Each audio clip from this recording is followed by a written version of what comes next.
All right, man. I want to appreciate your time, man, for joining the platform. I started this podcast, Fresh Beat Podcast. It's all about perspectives. Yeah. And you started Next Chapter, co-founder, right?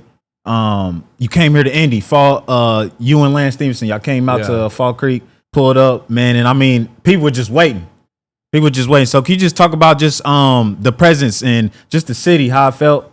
Yeah, I mean, like, to be super transparent, a lot of what we do on YouTube, we try and find out what can hit the algorithm. And obviously right now and I've been to Indiana before, and it was a great showing. I knew that if we came out here, it'd be great.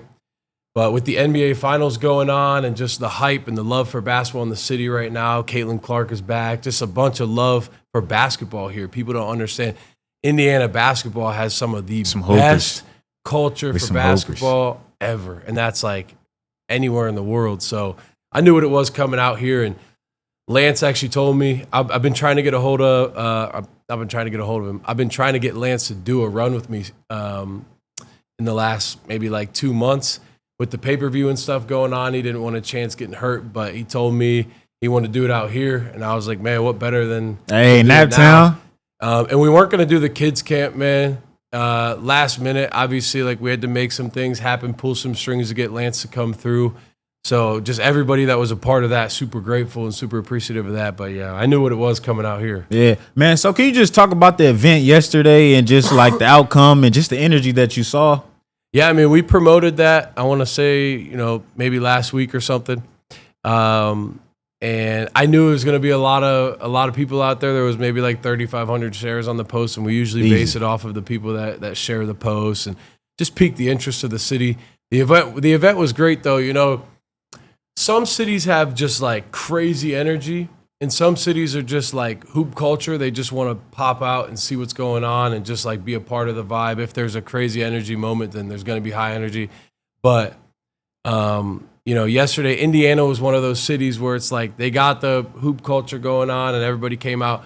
We ended up going half court, and it was a cool vibe, man. I was glad that the whole city came out, and it was dope. Nah, man, and that's the thing, man, about like you said, the hoop culture out here. It's for real, man. Yeah. Like we really do that ball out here. Yeah. And so with that being said, man, I recently saw you guys, just started to do the youth camps, right? And why is that important for you to continue to do more youth camps? Honestly, man, like when we go to do these like park runs or these takeovers, if you will, none of the kids get to get on the court. Mm-hmm. And also like, it's just a really cool way to get more, I'd say, well-versed with the community, because most of the time we just come here, we hoop at the park, we hoop for 2 hours, and then we just don't see anybody or anything. If we have the kids camp and stuff, we get to make like a whole weekend out of it. And then also you see at the end there, like, when else are you ever going to be able to hoop against Lance Stephenson? Right. You know what I mean? Be on YouTube, get a couple of clips. Like, you got some of the trainers and stuff falling over, letting the kids cross them over. It's just like, you saw the energy in there. It was all love. When we did the first one, so the reason we really started it, my friend Alec Martinez, he started a Game Time Plays.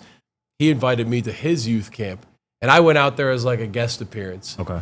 And I had a blast. And I was like, man, I would love to start my own thing. Yeah. Just go around and like, the reason we charge for the events is so we can take the money and turn it around and invest it into doing the giveaways and all these things, getting guests to come out like Lance Stephenson and stuff. These aren't moneymaker events. These are, let's show the kids some drills that I did growing up, some of the drills that some of the trainers know, to give them something else to use, going forward. So it's just cool to start something like this. And honestly, they're not perfect, but I know that the more we do them, the better they'll get, and then the more perfect they can become.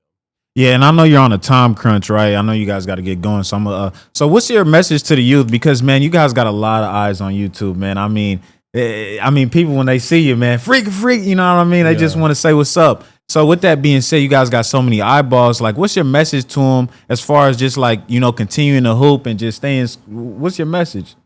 I could be cliche and say like what everyone expects me to say, but I think the biggest thing I can tell the kids or the youth, or really anybody, is to find something that sets you on fire. Find something that you're very passionate about, that you can fall in love with, that if you couldn't make money doing it at the end of the day, you'd still have that fire for. Like for me, I started making videos because I loved it. I loved editing. I loved the process. I didn't have any idea that it was going to be what it is today. I told you, I went to college to play basketball and happened upon getting an integrated media degree. So when I was in school, I was around cameras and MacBooks and all that stuff. So I got a chance to learn it, and I fell in love with it. I wasn't doing it to try and be a YouTuber or grow an audience.